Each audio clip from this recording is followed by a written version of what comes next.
your pump is running hot or loud, it may not need a repair, it might just need an oil change. Just like in your car, time and temperature will break down your oil. As it loses viscosity, picks up dirt, moisture, and particulate, it hinders your ability to get clean seals and also wears down the internal parts.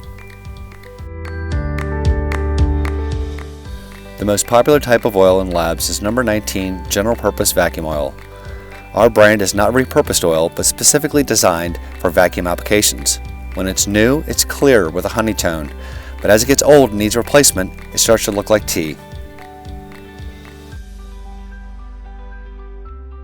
If you don't know what kind of oil your pump needs, not a problem. Check out our website. We have manuals and schematics right there online, or hit us up in the chat box where we can answer questions for you. Lastly, check back with us. We'll have more educational videos coming out soon.